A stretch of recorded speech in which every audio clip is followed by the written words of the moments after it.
Welcome to this guide for the mod Trials of Britannia. In this video I will go over the basic strategies I used for laying out the buildings available in the mod. One thing you might have noticed as soon as I opened up the building tree scroll is that there are only 3 tiers of core buildings. There are a few reasons for this. One is that the mod is set in a relative dark age for Britain, and so advanced infrastructure doesn't really make sense.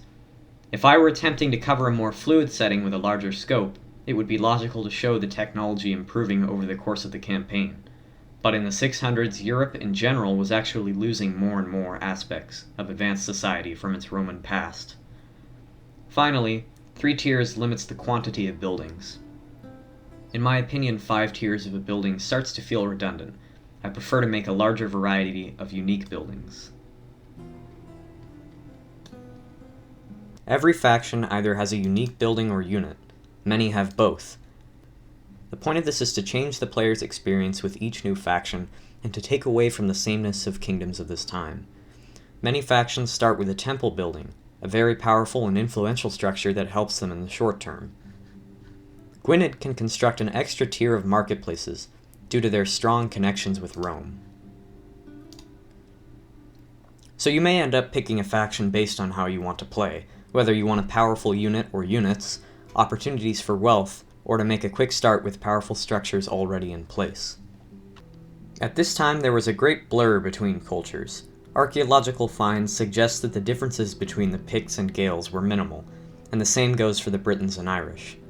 Chiefly the lines are drawn between the natives, being the Picts, Gaels, and Britons, and the invaders, being the Anglo-Saxons. Differences in buildings are almost non-existent. This is because no higher knowledge really was available to any faction over another. Every group was capable of building these rudimentary systems and structures. Now we come to one of the most complex parts of the mod.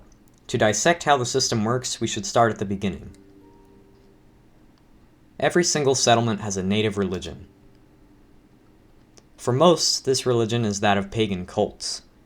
To convert a settlement from pagan cults to either form of Christianity, you have to build the 2 tiers of religious buildings.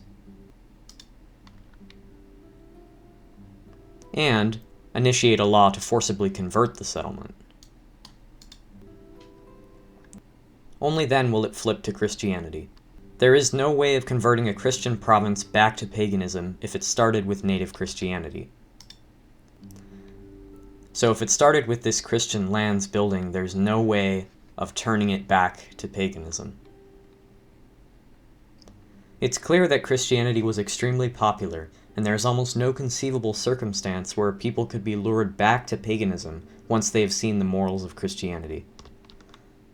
Now you may hear this and feel frustrated if you wanted to play through the game being pagan the whole time, and this is exactly the feeling you should have. Rulers were converting at this time because they felt it would give them an advantage and more authority, so I'm trying to simulate the allure of conversion. If you want to stay pagan, you can still succeed in the game. In settlements where you can't convert the population, you will simply have to keep large garrisons in them and fight the religious unrest all the way through.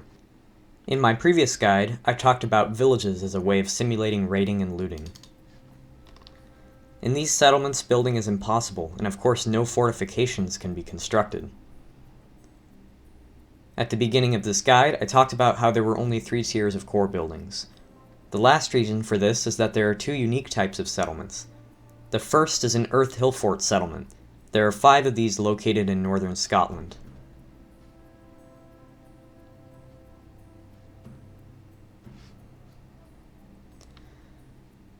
In England, there are 6 Roman towns with stone walls. These will have unique battle maps and modifiers. Obviously, towns with Roman walls are objectively far more well defended and should be sought after. The amount of hill forts in Roman towns is subject to change.